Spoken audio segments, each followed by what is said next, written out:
All right, so we have a special treat for you tonight. We have Dr. Brenda K. Small, who has served as a teacher, principal, and professor in her 20 years as an educator. She passionately and boldly creates opportunities for students, parents, and schools to succeed. Her work as an education consultant and author continues to support high-level and diverse learners nationwide. Her 2 books showcase strategies and methods on how to make schools a better environment for our gifted learners. Her leadership experiences reach beyond schools and into communities through the mentoring and teaching of future school leaders as an affiliate professor of education leadership at Regis University. And she's going to be talking to us tonight about what does it mean to be a smart kid. So if you all can help me welcome Dr. Brenda K. Small with us. We're so excited to have you. Thank you for joining us. Thank you, Elizabeth. What a great intro. There's so many exciting things happening in our world that I appreciate all your positive support. What we're going to talk about tonight is creating supportive cultures through knowing our smart kids. And as Elizabeth said, I am in educational leadership. And so I'm going to tell you a little bit more about what has come to this point to where I really think we need to get the word out on how to serve our smart kids.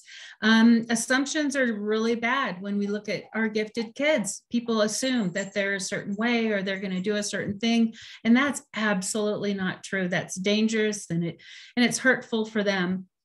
And so if you look at this kind of gives you a foundation of where the information will come from tonight and my platform basically. And that is that I'm an instructor, like Elizabeth said, for education leadership. I work with new people who want to be principals, master's level. And I was a secondary social science teacher too. And so a lot of information that I glean in my practice is from that. I've also been a principal and an assistant principal in IB and MYP programs and worked with some high achieving schools. It's so much fun. And that was my going to school to learn how to meet the needs of kids. And so with COVID and moving, I had to put all this in books. And so that's why I wrote the 2 books. But it's basically from me being a teacher and leading a school. And we'll go over that more. What's really interesting is when I first started as a principal, assistant principal, people would describe gifted and you really couldn't tell what one definition was. And so I would hear from a parent, well, my child is gifted. Okay, so what does that mean to you? And then I would listen to a gifted child speak about, oh, I'm gifted, these are my friends. And then the friends would describe a different way. So, and then what about grandparents? How do they describe a gifted child or the traits? And they may say, well, when I was a kid or in the 60s or in the 50s, this is what happened when we had accelerated kids. Also, you look at all the differences between them, and you can look at our teachers and whether you're a teachers of the regular kids, you're a new teacher, you're a veteran teacher, or you're a teacher of the gifted, you have an idea of what this definition is. And so as I got to know my students, and I am a firm believer, my number one job as a teacher or an administrator is put kids first.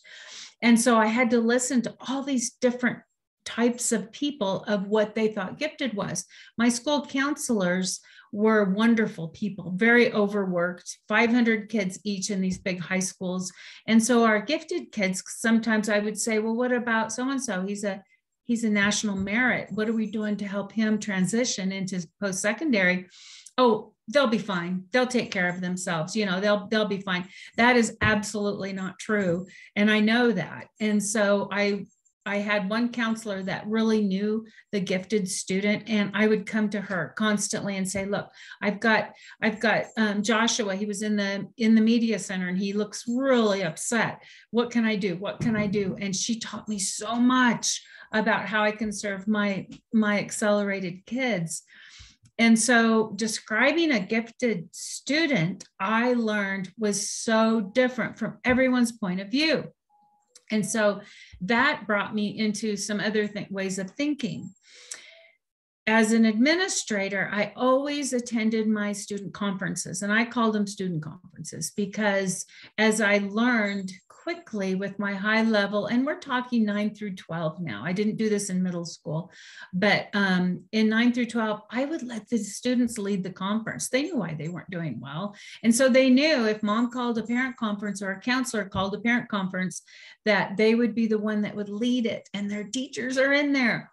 And so I really learned so much in that way. And I saw common confusion with some very common words, like he's chronically overthinking things. Well, he always wants to be by himself, or she is a procrastinator, and we don't allow that in my house. Really? Oh. Or the teachers would say something that, well, he's so unorganized. We've got to get him organized, and then I think he'll be okay. And so if you look at this picture on this slide, and these are adults, obviously, but you have a counselor, you have a student, you have 2 or 3 teachers, and you have an administrator if they're going to participate in a student conference. And they're all saying, why is this student not succeeding in one class when he's got straight A's in all the others? And mom will say, well, he doesn't do his homework. And then the teacher will say, well, he does it, but he doesn't turn it in. And then the counselor may say, so tell me why you're choosing not to do this. And a lot of times what I saw were experts on these kids. And a teacher would say, it's okay if he wants to be alone, let him, what is the problem? And they would all talk in a common language. And so that would get rid of that confusion. And I would have the complexity of a gifted child would just come to light in the middle of the room. And most of the time it was from this amazing counselor and this teacher who would tell me they need accelerated. We need to get them out of that honors English in 9th grade, and we need to get them in another grade level. And so then that's when the administrator hat went on, and I would say, okay, so how am I going to do that? The district says they won't let me. So I'm going to break down some barriers and get the student exactly what they need. And so that's what I started doing with my gifted students, my high level students, because they were not being served in the way that we were doing it. And so as an academic, and how I teach even in my leadership classes, we need to know who the gurus are in gifted education and who they are and what they represent. And if you look for a common definition, whether it's natural, the gifted that's natural, they're born just amazingly bright, or are they learning some skills, or they're spending those 10,000 hours and becoming that way. And if you look at it, it's so complex that you can't open your brain and put in what I needed to know to run a school of 90% gifted kids. I saw the dogma that they did before. I saw the patterns that the previous administrations were doing, and it wasn't meeting the needs of our kids. And so I had to figure out how to do it. And so that's when it kind of came to me, well, wait a second, why don't we let the kids kind of be the ones that drive this? And one of my favorite sayings, I read it in a research article, is that our advanced learners are our nation's greatest natural resource. I love that. Our gifted kids, our advanced learners, are the nation's greatest natural resource. Think about that. If we serve them correctly, and if we serve them individually with who they are, and put them with their intellectual peers, and give them academically appropriate challenges, we have a natural resource that is going to make our nation just soar, because these students, regardless of what they're into, whether they're scientists, they're going to be English majors, or they're going to solve some crisis that we have. That's what we do in our schools from K through 12. We have the ability to get them there. But I ran into some roadblocks, and that's what I've described with some of these terms. And so a parent would say, oh, he's a procrastinator. Do you have any ideas? And a teacher would say, I've taught gifted, high-level IB, the really great kids for years, and they put the pro in procrastination. And so, and I would ask, so what can we do to help this? Well, let's look at a procrastinator And let's see if that's okay. When is that okay? And I started listening to the students, and they would say, I'd say, well, why did you wait 24 hours before that huge project you put it in? Or why did you wait? And I remember Misha telling me, she said, well, I had to, because I have so much going on. That was the only way that I could concentrate on one thing. Oh, so you're using procrastination as a tool. She would clear her mind of all the other noise and all the expectations and everything that came in, and she would just concentrate on that one thing. So no, she wasn't procrastinating. It was a tool. And I just love that. And so the students would kind of tell me what was going on with that. Here's another one. Who describes a gifted child as a chronic overthinker? This is very interesting, because I would sit in conferences with my parents, and they would say, he just doesn't let anything go. What can you do for me to help him let this go? And those of you who know who I'm talking about, you're thinking of someone right now, one of your students, or even your own child, and you're thinking, oh my gosh, he just doesn't just okay, accept that for that fact, and let's move on. And so it was in a conference where a parent had said that about a ninth grade boy. And the teacher said, but wait, let's think about this, chronic overthinker. Let's give you some tools that will help you with that. And one of the tools that the teacher gave was an imagery of what was going to happen. So let's look at what you're thinking about that is so intense. And it's bringing up the sensitivity and all these emotions. And so let's look at that and let's personify it. Let's make it an image. This is what the teacher did. It was awesome. And then they took that image and they walked through it. There was a test coming up, a huge assessment at the end of the term. And one of the students was, just so stressed, very stressed, because what was coming. They were going to do fine. We all knew that. But walking the student through the vision of, when you get up, you're going to have that test in the morning. So you're going to get up, you're going to have a good breakfast, you're going to walk into the classroom. It's going to be a different day because you're going to be at testing all day. And then what's going to happen after the test? Oh, you're having a little party, or there, and just walking them through it was enlightening to me. And so I would use that with my other students that would come in, and they would be overthinking some things. Distracting them kind of in that way was one of the ways. I just really enjoyed that. Also, here's a good one. Here's a term that there's no one else like me. No one. One of the most amazing tools that worked in taking the 8th graders to 9th grade. I had my 9th grade orientations, and it was the 8th graders would come in with their parents in the evening, and we'd talk. And they were vacillating between a regular school or this high school, high learning school, very competitive, that one of the best in the state. And the students were saying, well, I don't want to lose my child, but I want them to be I said, they need to find their people. You find someone's people. And we're all like that. We all cluster with people like us. And when you have a brilliant child and they're in 8th grade and they know that I'm the smartest kid in the class, I don't have to even try hard, this is who I am. And they're deciding to come into a different frog pond, a different pond of learners, it gives them a different idea of who they are. They're no longer the smartest kid. There's going to be challenges. And so what I listened to with my counselors and the teachers is find your people, find your tribe. Who are they? And it's very difficult coming into a new school if you don't know anyone, but the teachers know this, and they would find the students and say, have you ever played chess? Why don't we try chess? Have you ever played soccer? Have you ever played tennis? Or not even that type of club or athletics. It would be, hey, we're going to have robotics after school. Why don't you come and check it out? Find your people.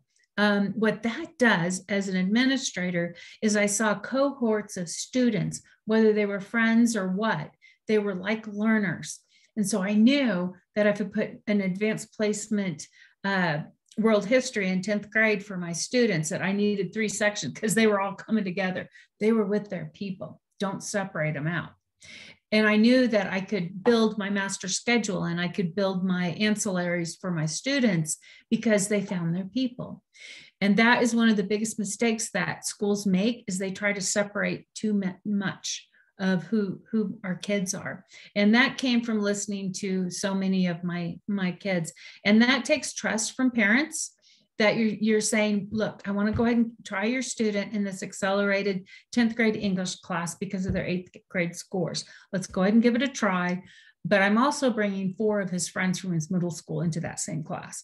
See, you can do it. You just got to look at the individual student. And so, yes, there is no one like you, but I will find someone like you that you will be a part of. I love this one. This is one of the terms that, why study harder? I'm already the smartest. What am I going to do with that? So this goes to frog pond theory. If you've never heard of it, it's a genuine theory. And that is, in the pond, the student that's the smartest will only go up to the smartest realm of the students. If he can even try harder, didn't need to, he's already up there. And so if you move him or her into a different frog pond, oh, wait a second, now he's in the middle. There's some really bright kids in there. Now he's in the middle. Oh, so now you have to struggle to get up a little farther, and you're going to try harder, right? And so the student that says, why do I need to try harder? I've got this, is in the wrong place, period. He's in the wrong place. If a teacher says, yeah, he sits in the back, I let him read his novel because he gets this. No, I'm going to move you from honors American history to AP American history because I need you to be challenged. And so, and the school counselors will say that, well, he gets straight A's. He's never had a B before. I think maybe we need to accelerate something to make him get a little bit more of a challenge. Not that we want him to have a B, but we want the challenge. And so you can kind of see what my lens is from the parents and the teachers and the school administrator view of how you have to listen to some of this verbiage. This imposter syndrome is so important. All of us have felt it. It's very, very important. One of the things I did in my 9th grade is I was trying to build my gifted numbers so that I could keep my teacher full time, my itinerant gifted teacher. So I had to build numbers. And so I figured out how to pay for that out of my budget. And I universal screened every 9th grader that wasn't tagged as gifted, wasn't identified. And what that helped me was to identify students that really came from feeder middle schools, that wasn't what they had done, or the students, or it was a more transitory population and they didn't get assessed in elementary school. And so I kind of caught them in 9th grade. What this led to, and I really didn't realize this was going to happen, was that it led to some of those students who hadn't been in the accelerated classes feeling like imposters. Wait a second, that's a smart kid class. I can't go to there. And so I had to kind of get with them and get with my counselors and the teachers and say, hey, these kids are going to be in your science class. They're amazing. Work with them, work with them. And the teachers were just brilliant in how they put these kids together. I loved it. And so we ended up having 45% more within that cohort that were not identified. And so, yeah, I got my teacher, and I did that every year that I was there. And it was a school of choice. So I had a lot of parents move into our not move into our area, but put their student in our school because they knew that they would be placed and they would have that those resources. But imposter syndrome is real, and you really have to call it out for what it is. Here's another one. And this is one of the ones that I saw happen right before me. It's not right. Our gifted students, our accelerated learners, have a strong sense of justice. They have and you know that. I know you know that.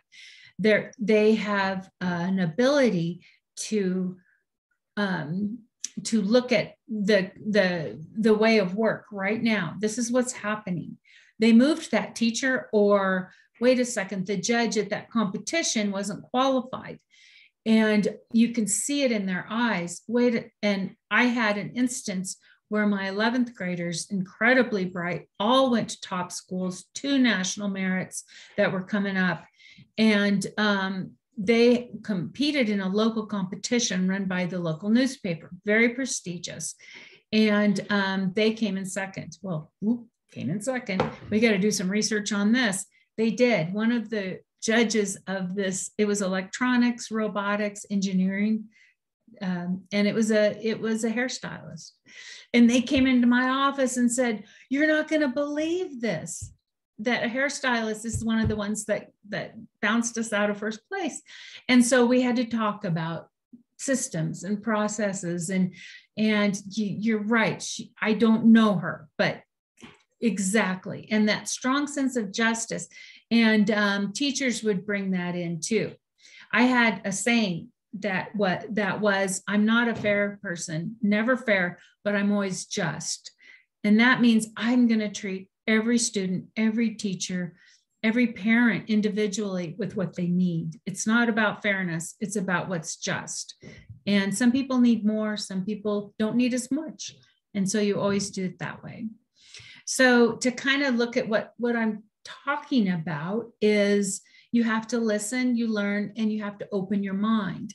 Whether you're a parent, an administrator, a guidance counselor, a teacher, you've got to see, or assistant principal, just learning about these amazing, unique children. You have to acknowledge your lens and what you're coming from. And I knew when I walked into leading my MYP middle school, and I had 6th graders, little boys that were brilliant, but couldn't tie their shoes. I'm like, okay, explain this to me. How can I help them? What can I do to help them?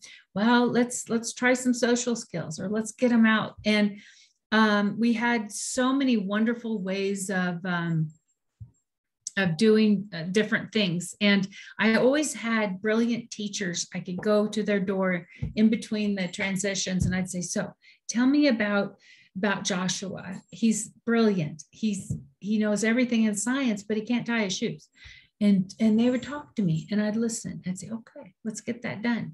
And I just loved every one of their perspectives. Also, listening to the child's perspective. When you look at perfectionism, you look at so many of even isolation. Why are you self-isolating? Why do you not want to go out with any friends? You have like one friend. Why is that okay? Listen to what they say. It's okay. They'll tell you exactly what they're thinking. And I love that, because that's where you can kind of start. If it's, "Well, nobody likes me," there's work to do, because you got to get them out there. If it's, "I have to have a clear mind to do my work, and I want to do my work," whether it's whatever they're into. So they will tell you, and then you can support them. It's kind of cool. So I have a couple things on this slide that I really like, because there's some social emotional alerts with our students, with our children, and you know this, and that is, if they're highly competitive, there's a danger in that. And if they don't think they're going to be the best, you've got to keep an eye on them, and you've got to talk to them. And I saw that in my practice as an administrator, and I always worried about my kids that were highly competitive. So you've got to kind of get in there and make sure that you're talking to them. Society's perspective of high achieving students, you've got to be on guard with that. And I know I'm talking to people that know this already, so maybe I'm just giving you my reflection of that, because I was so protective of my children. They'd say, "Oh, you have all those smart kids." No, stop. My kids need they need more than any other kids, and I'm going to find it for them. So I think we have some wrong ways of thinking in our society. And also serving the underserved students identified as gifted. The lack of supports at home were very obvious, and anything that I could do to get them exactly what they needed. And a lot of that was time. And if I could figure out how to get them on a later activity bus so that they could stay at school and work and do things, sometimes it was just breaking some barriers down of what people had done before. And it definitely takes a village. Okay, I have 2 more. Survival skills. Find your people. Find the people. I love that. And they're not in the same grade level. They're not the same age. Find your people. And performing at grade level. These are interesting questions. Is that underachieving? Extracurricular activities absolutely bring higher achievement for your older boy, it may be culinary arts, let them do it. For your little girl, it may be robotics, let them do it. Gifted can earn good grades without functional skills. Absolutely. Your administrator says, no, you have to go through all this before you go to this. Wrong. They've got those skills. I'm going to skip that. So you've got to break down those barriers. And my students didn't study. They learned. If you can't teach it to your mom, you don't know it. And they can fool anybody with looking like they're studying. Needs of our advanced learners, identification process. If you have a seventh grader that's not identified as gifted and you want them identified, ask for it and find some, don't take a no from someone who can't give you a yes. You've got to get the identification process started. There's some administrator or district folk going, wait a second, what is she doing? That's right, because then they can get services. Growing pains or too much pressure, that means you have to know where your student is, where your child is. It is, their adolescents have so much noise in their heads. And it's so good to talk to other parents that are in the same place.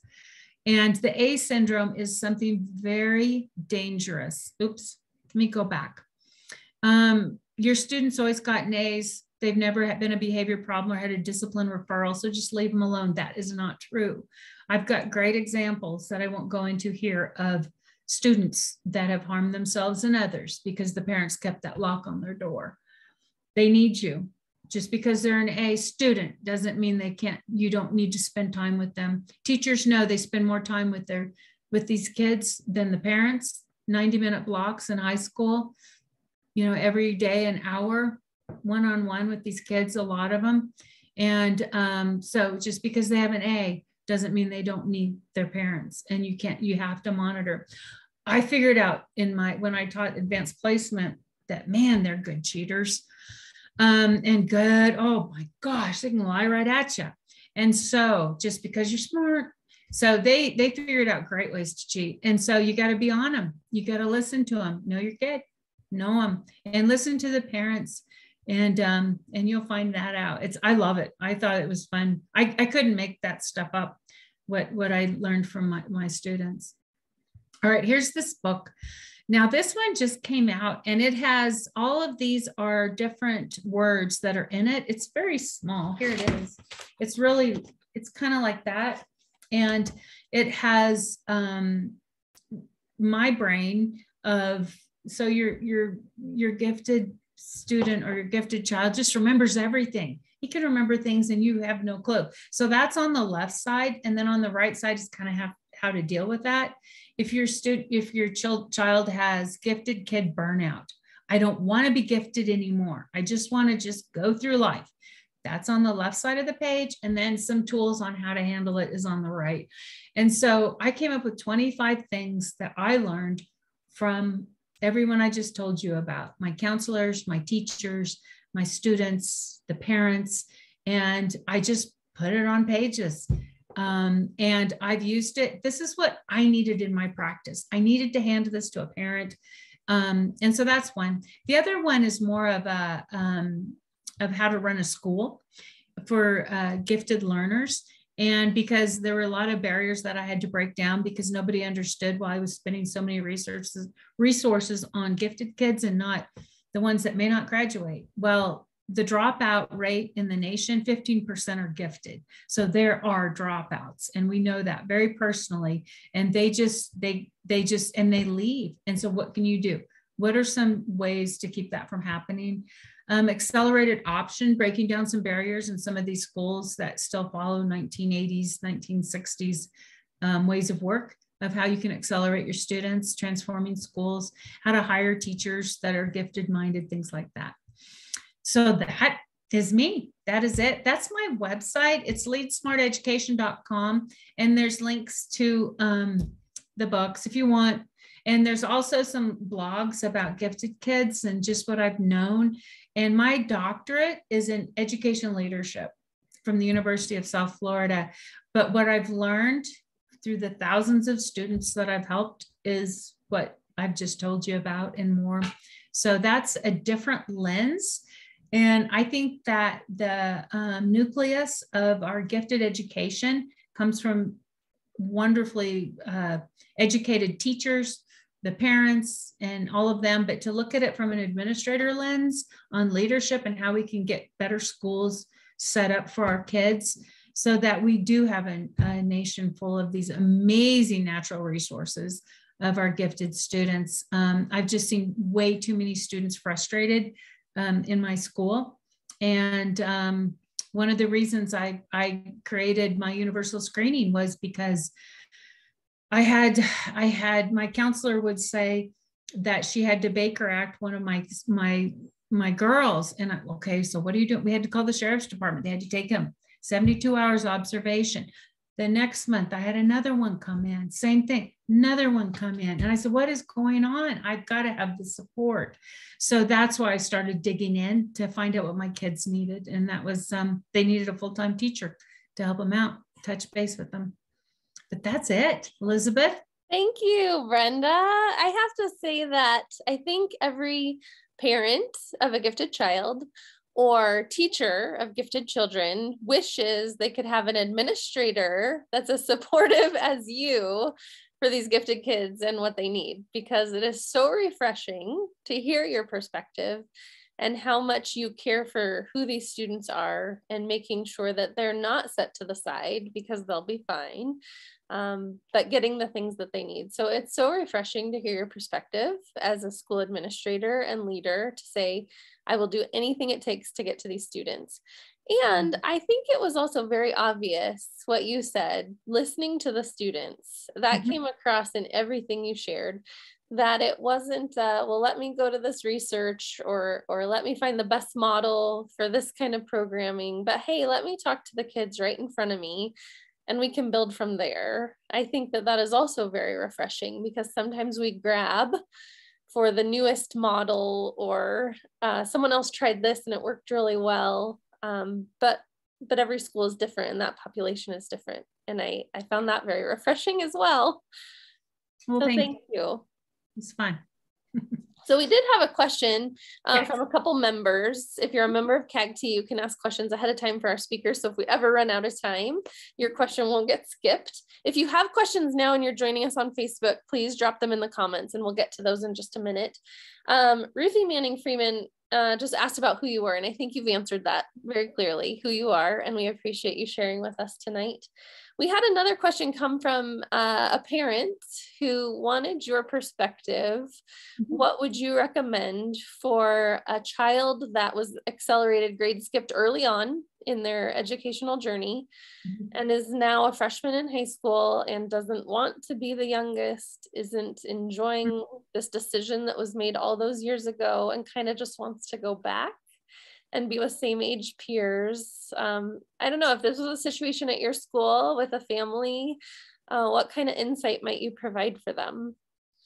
Again, I think we have to go back to him and say what you want to be with your same age peers. And so there's a couple indicators here to me, and that is 8th grade, he was successful. He did a good job. He completed the criteria. He was probably accelerated. So he just, you know, did it to the top. And so now if you leave him in 8th grade, he's going to repeat that. And he's already mastered it. And so you're kind of stuck in this quagmire of that. Is that a waste of time? What are we going to do? So one of the things that I would ask him is, would you be comfortable going up to the high school? And when he goes up there, he's going to still be the younger student, but he's going to be in classes with people like him.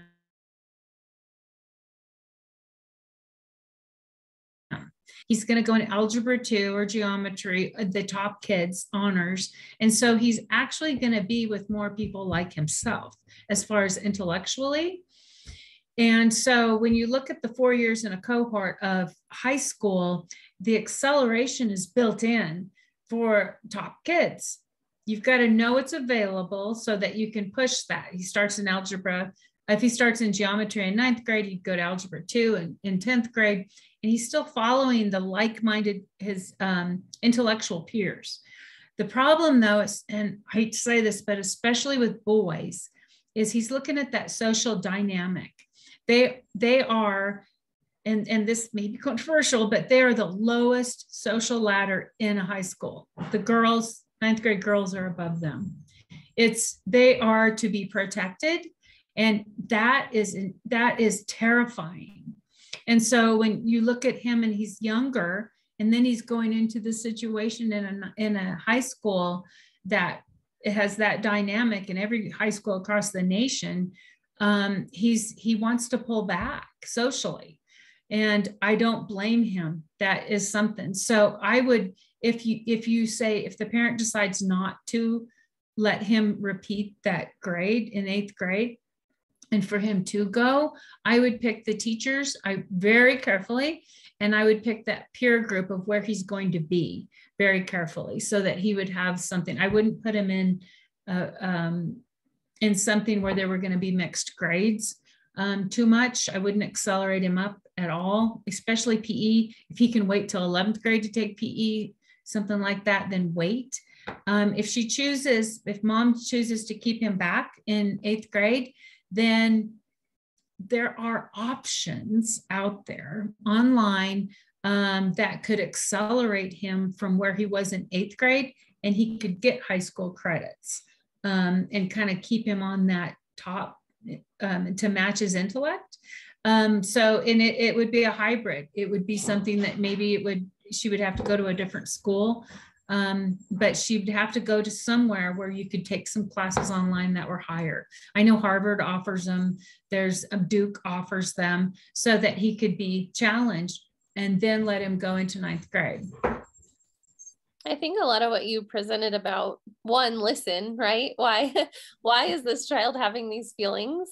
You have some insights coming from the high school level of what might be causing some of this as a young boy.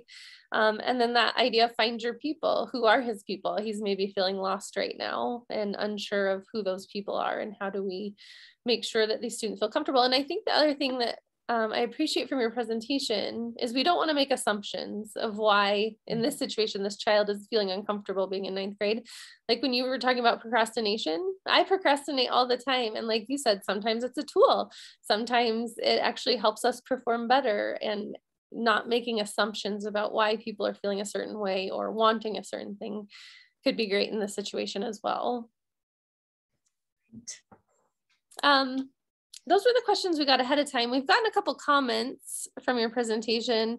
One was, I know a number of gifted adults that still experience challenges associated with imposter syndrome. We all do, right? They really struggle to believe in themselves. This isn't something we get over once we graduate. And some of those experiences we have in school can come with us and feed that imposter syndrome for sure. And Elizabeth, imposter syndrome comes from taking risks. Mm-hmm. And so if you're kind of a perfectionist and you've always been the best in your cohort of people, even in your family, out of your siblings, and then you take a risk. I'm going to go into, I'm going to join a club that I've never had anything to do with before, an engineering club. Oh, they'll know I don't know math well, but I'm really good at this other stuff. So, or anything like that. So I think that a lot of our higher level learners have the imposter syndrome because they are stepping out, which is what we want them to do, especially in the safe environment of middle school, high school, elementary. Step out, because then that they can get some skills of doing that more when they apply for jobs and go to colleges and travel abroad and do some other things where they have to take risks. Definitely. And then another viewer, Connie, said, even if they don't drop out of school, they drop out in other ways. This was excellent, which I think is exactly what you didn't want to see happening for your students, because they are our future and we need to provide for them. So I guess, quote unquote, drop out as in quitting school, but it happens in other ways that are less visible to everyone around them. They're very good at disappearing, very good at and you can't let them do that. And just like I said, too, just because they've always done well and they go to their room and close the door. You got to know what's going on with your kids. And I've also noticed a theme of your work is just being creative, not just sticking with the status quo that this is how this money is allocated and we have to use it this way. This is how classes are structured, so we have to do it this way. You're actually it's the first time I've ever heard of someone doing a universal screening at 9th grade. And I think that's amazing what you did for those students to catch them for their high school journey, to be put with appropriate resources and learning situations. Well, and we know with identifying our students that you can identify all of them. You can identify, but you've got to provide the resources that goes with it. And also parent education was very important. So we had a lot of that too. And it really helped. It helped in the conferences, and it helped our whole village of a school build these students up, because it just set a foundation of expectations of the staff of who these kids are. And they'll tell you, they'll listen to you. The students will, if they know you're their advocate. And I think what you said at the beginning, who or what is a gifted child or student, and everyone has varying degrees of understanding, or what does that term mean, or who are we envisioning here, and what does this mean for what we do? Marissa has a question. She said, what do you do with an 8th grade identified gifted learner who's failing classes, but has A's in every assignment she does and turns in? When teachers are asked, but does she know the content? They always say yes. What would you suggest for a student who's identified gifted, not doing well, but knows the content? It's how she's assessed. She maybe, let's say she's 8th grade. So she has English, math, science. She has maybe earth science or biology. And so maybe she's not a visual person. Maybe she's auditory. So if she's gifted and she's good at biology, she knows the table, the periodic table, then have her give it to you orally. Test her a different way. See where she's at. It sounds like she's choosing some behaviors, but at the same time, she's not getting the support of the individualized education. And so many times we just look at the whole child and say, well, they're turning in their homework, but they don't pass the tests, or so there's a disconnect there, and the student will tell you what it is. But I really do think that you could question her differently. Maybe she's a writer. Maybe she could write the answers instead of doing a multiple choice, something like that. Which again goes back to what you said the whole time. We have to ask questions and we have to listen and not make assumptions. It's and easier. And then get creative about what we do in response. Well, and it's easier for that teacher to do the same thing with hers as they do for the other 21 kids in their class. And so the parent is asking for something different, and you can put a lot of wonderful honey on that with parents, the parents with the teacher. It's just, you don't go away. Don't give up. Also, all teachers have egos. They want to be the best and the brightest in the room, a lot of them. And so you have to give them that. Say, you are her favorite teacher. You're doing a great job. I love what you do. I just got to get her over this. And so what are you seeing? And look at her work. See if it's up to her quality and why. Is she rushing? Does she need a different? Every student has a currency.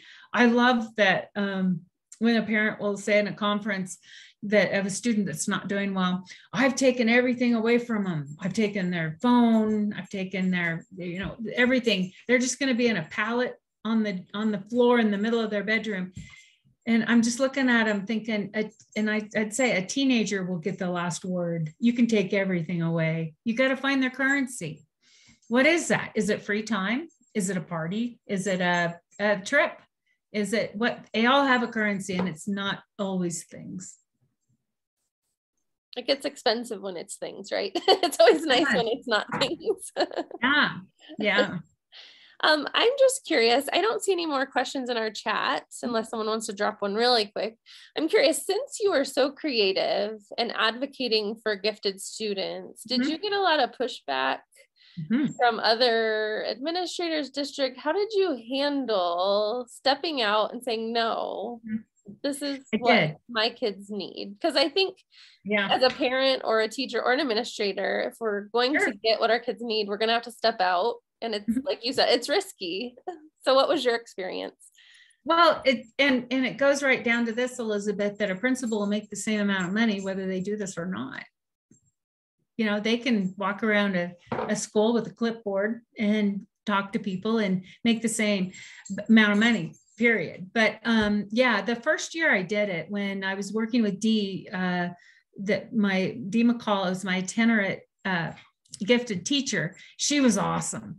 And she would come in and say, I've got another problem with Oliver. He's doing this and that. Okay, so what do we need?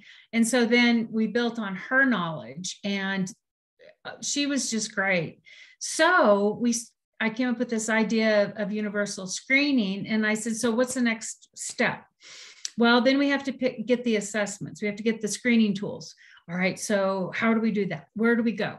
And so she's the one that mined that. And then there was the psychologist that had to do the second or third steps.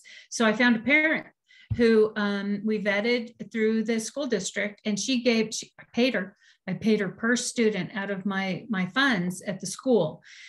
So got all that done the first year, presented at the University of Denver at their gifted conference, this initiative with Dee. We flew out here. It was out of state. We were living out of state.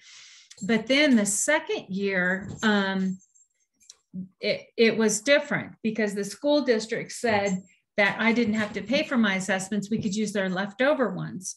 And so I said, okay, Dee, is that okay? And she goes, no. She says, because we had so many second English language learners that had a primary language that was not English, that we had to have a certain assessment, a tool. And so she's the one that advocated for that. So I went back to paying for them. So the district said, well, they would put up barriers, and then I would pull in my people and try and ask them. So they say this, what do you think?